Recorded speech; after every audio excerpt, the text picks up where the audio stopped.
Look at the bridge nest, the design. Look at the cable. Gold cable. Wow. Like gold.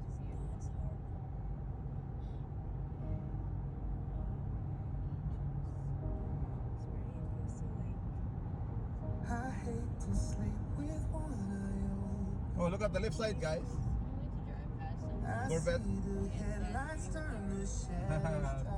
Yeah, that's my dream car. I know I can afford that one when you guys get married. It's not you go. You can afford it Said when you guys get married.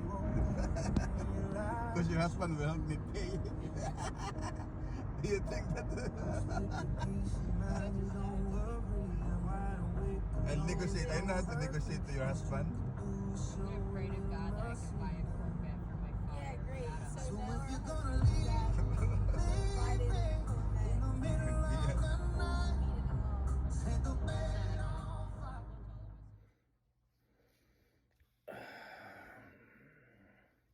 Hello po, kumusta po kayo? Medyo matagal po akong hindi nakapag-download ng video at sabi ko subukan ko mag-download ulit since na marami akong video sa mga travels namin, so gusto ko rin po i-share sa inyo.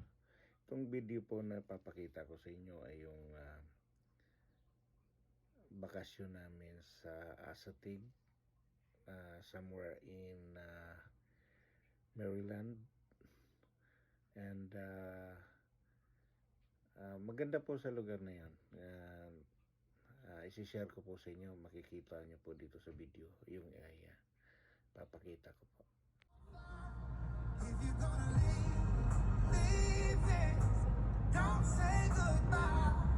Just set the bed on fire. Baby, set the bed on fire. And let it burn. I almost buy that one they made with, instead of Camaro, Corvette at that time. Let it burn. Let it burn. Let it burn. Let it burn on. Because they're almost the same price, you know that. At the price of only $200 per month when we have the Camaro. You love me, but sometimes you have my time. Yeah. Baby, would it Remember I tried like maybe a Corvette. Now that I'm older, would I be the only one hanging on when you go? I really like that blue Corvette that we saw at Sleep in peace of mind, you I think don't I'm a worry, Corvette you're wide awake and knows. Let me see. I gotta show you this.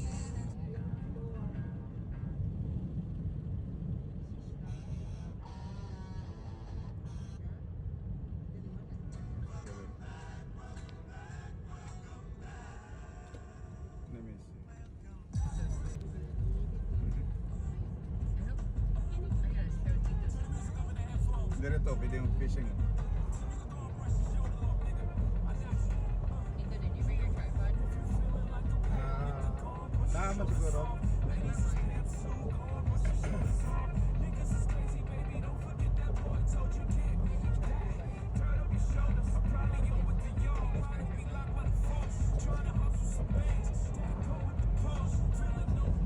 Look, Assateague Island.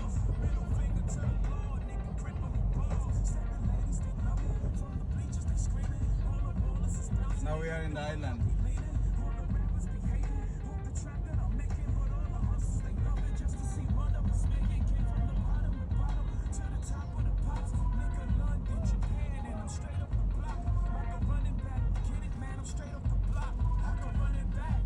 No feeding, touching, attracting. Oh, Jesus Christ. Sorry, sorry.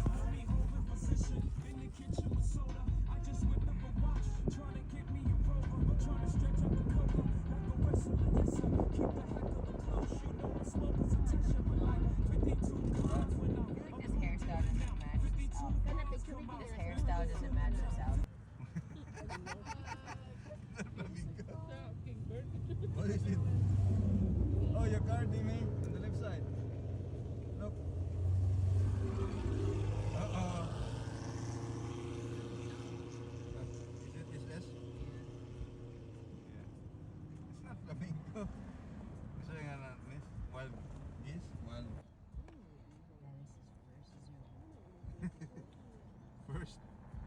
first touch with the wild horse. Let me move a little bit so you can see it. There we go. Sabi nagtulog si Imo dyan? Pussy. Nice, right? There's more horses. But this is where, like, look at there's a wild. Like, you see some In the horses, middle of the bro. night? You're Yeah. like, yo, I'm just, You're yeah, I'm like, about to sleep. yo, this is where we should have came for the Northern Lights when they were. Yeah, you You could should. see them. No, Quigley's driving up to at them northern all. New York this Para Sunday to all. see them. You can still see them. He's gonna try to Amo see day them ng this H, Sunday. John? I'm pretty sure. Oo. it was So unahan pa ta. You could see the orb. Naman po din nagcamping diya sa Yeah, baso. just like that. Look. The world is ending. It was weird, and then the world ended. The edge. And we're just kidding. We're just like, oh my god, it's so By pretty. the time we get back to civilization, it's already gone. Guys, this is like the movie, The End of the World. We're No, because camping right look- now. We have no idea because we have no signal, but the world is ending. Teslas are Yeah. Then we get home and we're like, I think Yeah. they're safe. we're like, what happened to the houses? They're all gone. They got blown away. I think maybe they're blocked there that you guys have to come back wherever you guys came from. Shoot. Dean and Daisy will be there.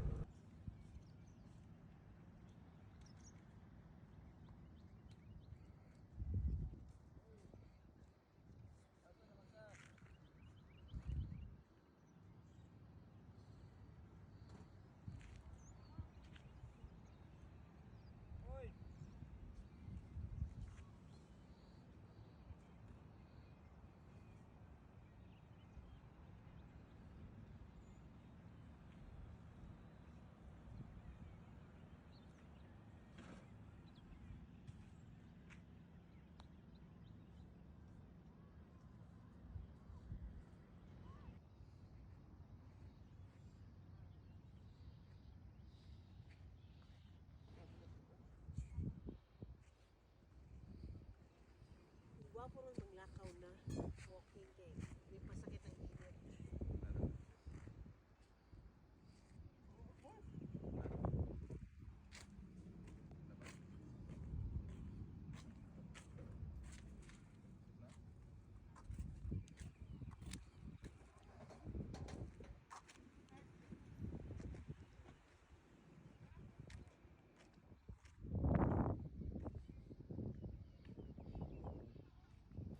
Papakita ko naman po dito yung tent namin mag-asawa. Ito po siya. Yung isa tent ng kasama namin sa bahay. At yung asol naman tent namin mag-asawa. Ayan. So pag tingnan ninyo, papasok ako sa loob. Ganyan lang po kasimple. Ako po yung nagbibideo na yan. So ganyan lang po kasimple. Ang importante naman sa camping is kung yung meron kang matutulugan at medyo komportable ka. That's it po. So, ito na po. Pumasok ako sa loob. Ayan. Ayan, puro kalat yung mga gamit namin. Then, ayan po yung bed. Ayan.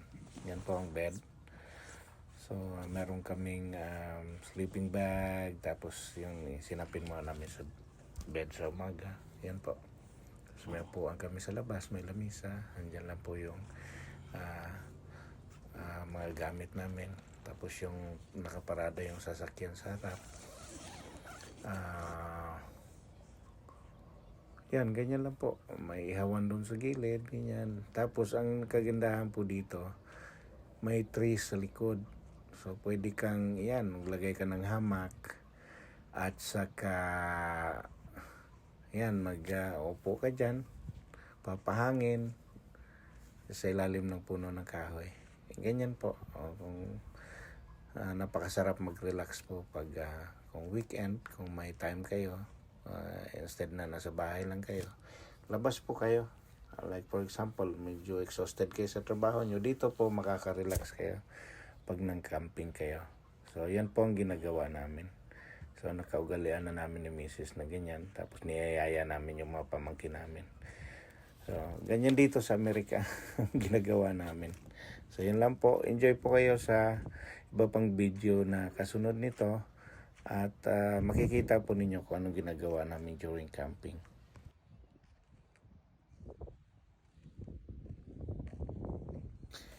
Dito naman po yung mga tent ng mga pamangkin namin ni Mrs. So, binibidyohan ko po, ayan. Yan, mga sasakyan nila. Ito sa kabila, ayan, yan. At saka ito yung nag-rent yung pamangkin ko ng U-Haul na trailer na maliit. And then, yun ang pinaglalagyan namin ng mga gamit namin, pinagsama-sama namin doon. Pagkatapos dinidiscarga namin pagdating namin sa location. Kaya ayan na po, nagsiset kami ng kitchen, yung mga tent namin, at the same time yung mga horse nandyan lang sa gilid. So kumakain sila ng mga damo. Then kami naman, habang naghihintay ng namamasyal kami, naghihintay ng oras. Then, ayan po, ganyan lang po ang ginagawa namin dyan.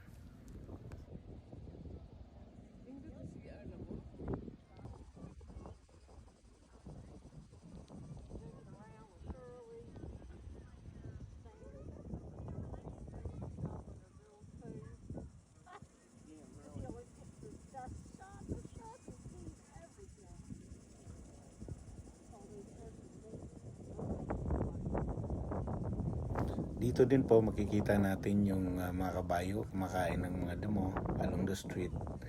Tapos yung maliit na kabayo na yan, kakapanganak lang yan the other day. Kaya sabi nung mga forest ranger, makikita na namin, swerte namin dahil kakapanganak lang yung kabayo.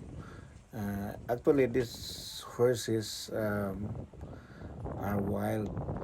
Kaya, parang naging na rin sila sa mga tao, even though mga wild sila, pero lumalapit sila sa mga tao, hindi kagaya ng mga wild na pag nakikita ng tao tumatakbo sila, medyo maamo na sila sa mga tao.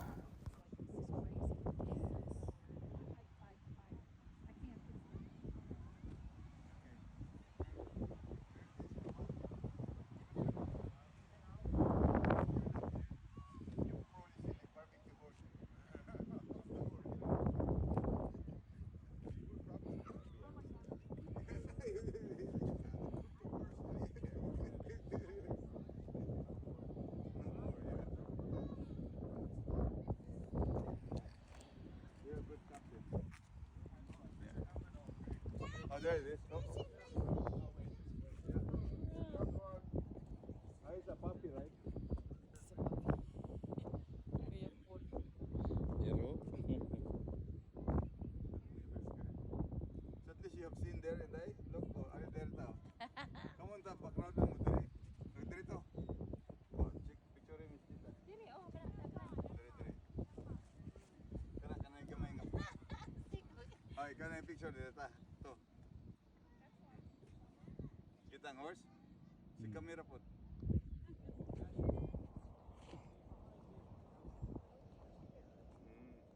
Okay. Dito to.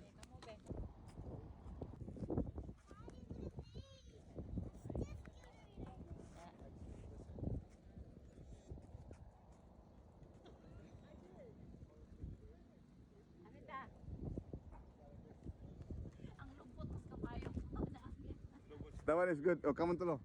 Oh, come on, Pat. 1, 2, 3. Ilipit na ko gamay. Nindot na. 1, 2, 3. Kini na ito yung nga. 1.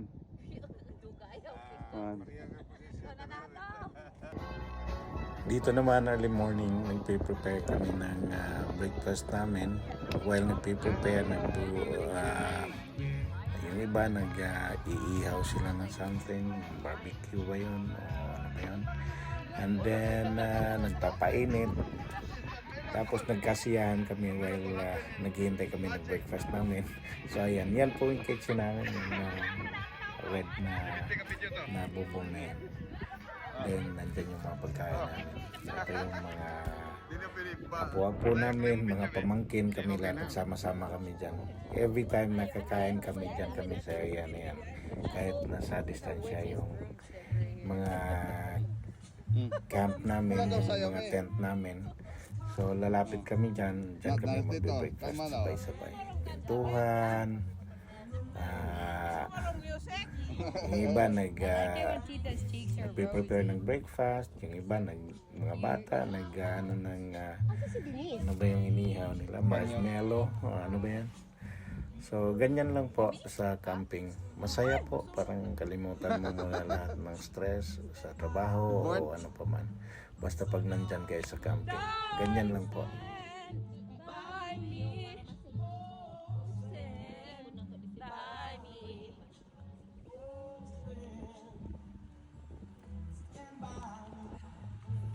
Time is it, gang? Miss! What happened? The operator, we're looking for the operator. What time is it, gang? Still early. What time is it, Dad? Before 12 already.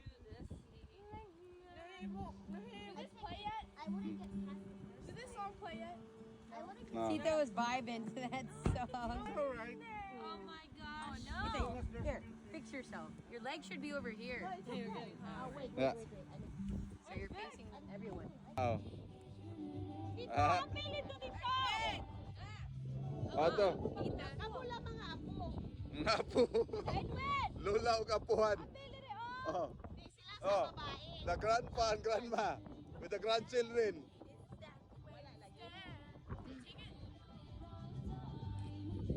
Mata. Luto pa man ko sa. Dito. Okay, ready? Picture. Ready, 1, 2, 3, smile. 1, 2, 3. Oh. Kani mga girls lang ko na be. 1, 2, 3. Uy, mapasok ba na sundo? Oh my gosh. O, ato ka to.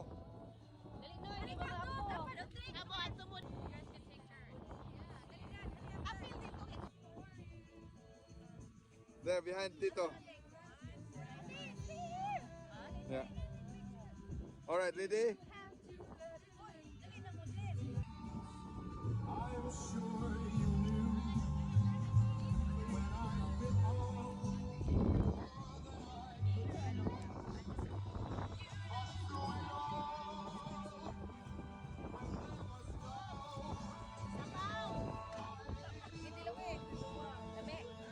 Sabaw! I'm done with my... What? You're cooking to?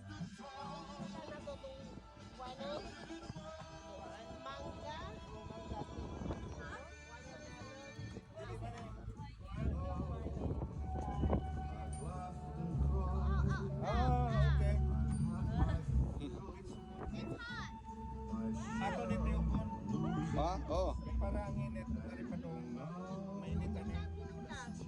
pwede.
Ingko mag-clubbing niya, alas 10, patuha, dito na siya sa sud, dito na Tagasabso.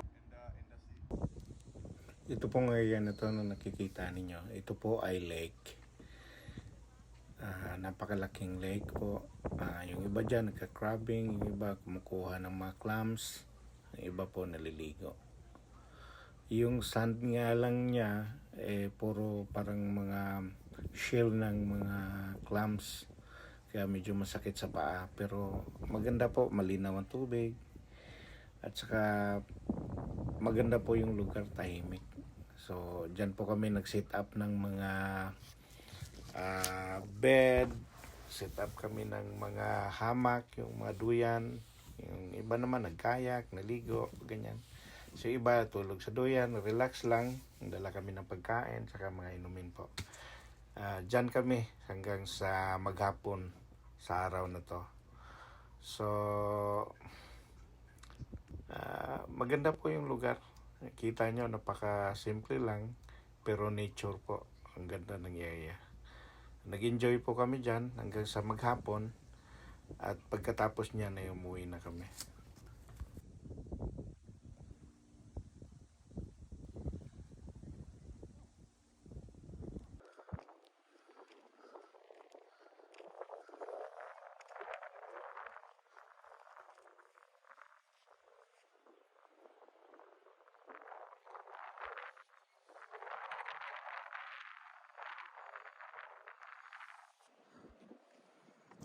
Dito naman po back to camp naman kami. Ikot-ikot kami sa paligid, lakad-lakad. Then may horse na pumunta sa camp namin, tinitingnan lang namin kasi baka kainin yung mga prutas doon sa kitchen namin. So yan, ganyan lang. Tapos yung ano po na yun, yung sand na yun na nakikita nyo, yung buhangin na yun, sa kabila niyan ay ocean na. Yung beach po yan siya dyan.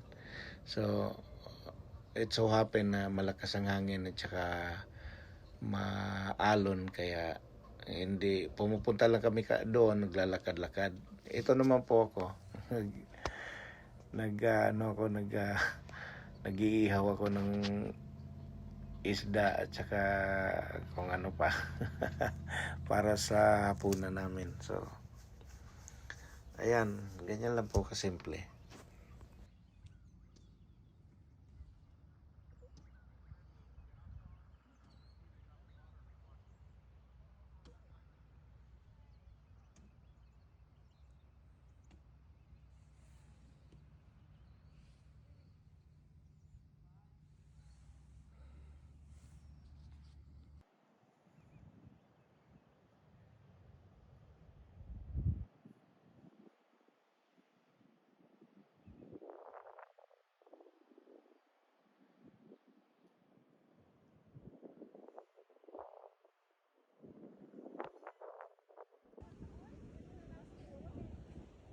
Dinaw na kayo makita dito ba sa Luyo?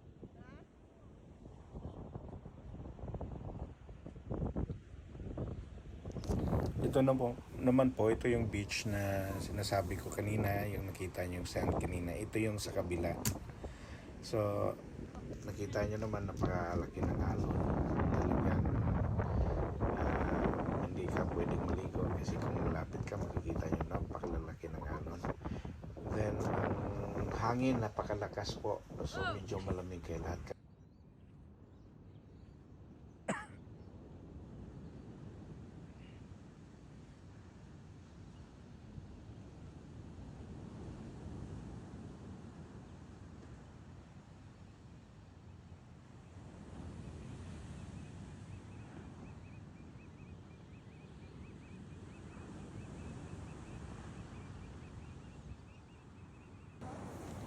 Dito naman po, early morning, naglakad-lakad kami sa beach. Kasama ko yung pamangking ko at saka yung kasama ko maglakad yung apo namin, yung misis. Okay. Yung pamangkin namin. Then, nasa beach kami early morning. Lakas ng hangin pero napakaganda, napakasarap ng hangin. So, while waiting for the sunrise, then nag-ikot-ikot kami, kumukuha kami ng video. Yung iba nagpi-pictures. So, ganyan lang po ang buhay namin sa camping. Makaka-relax ka po. Ito naman yung mga apo kong mga babae or pamangking kong mga babae. Punta sila sa beach. Hindi sila natakot doon sa malalaking alon. Kita nyo. naligo pa sila. Pero yung isa biglang nawala nung inampas ng malaking alon kaya umahon sila at takot. Kita nyo, napakalakas yun, nawala yung isa. Sobrang takot niya. So, kami, hindi na lang kami naligo. Mahirap na ipagsapalaran ka. Nakaligo ka nga sa dagat, pero delikado naman. So, ganyan na lang. Lakad-lakad, mamulot ng shells. So, enjoy naman. Wala namang problema. So, after that, tinapos lang namin yung time na yan. Then, nagpunta kami doon sa another place naman.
Okay, back to camp na po may gikan sa paglakaw-lakaw sa beach. Then, ayan, mga bata sa kitchen. Ngita na po kaon. Naidagang kaon di ang kitchen na dagang kayo pagkaon. Baon. So, yan ang mga tent na mo. Tent sa akong mga pagumangkon. Then, dire, muna among tent ni Mrs. So, na ako sasakop sa tent. Ako lang pakita sa inyo na yung mga kahoy sa likod. So, mao na siya among tauran og kanang gitauran og hamak. And then yan amo sang gitangtang kay nigkahapon ni tao na sad kay manlakaw mi. So nagplano mi nga mongadto mi sa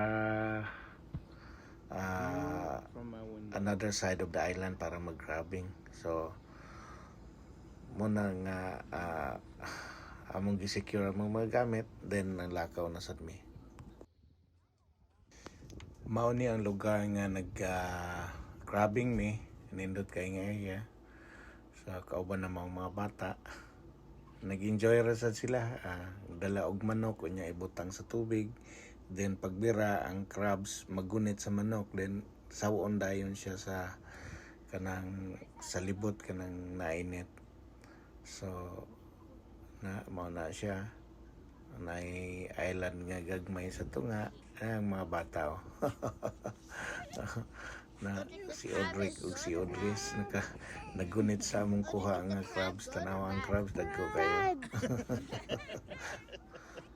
So mo ni siya nga area. Nami diya sa kilid na mo na isukdanan sa crabs. Kay nahanglan 5 inches. Kung dili kinahanglan buhian mo ibalik mo sa tubig. So mo ni sila nag-grabbing sila. Akong asawa, mong kauban sa balay, si Viola, si ipagkumang ko ni Mrs. na si Mrs. Si Dean, si mga bata. Oh. Gada pa ka Viola Muna sila nag-enjoy rasad.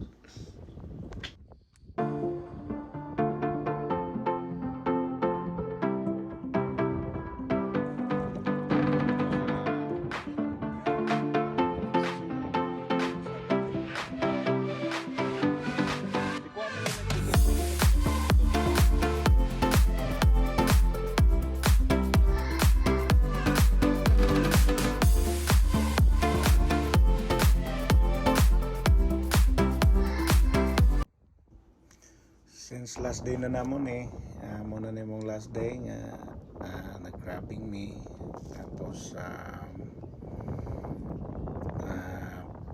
balik na mi sa camp pagkatapos na ni. Then anyway, overall nag-enjoy kami sa camping namin.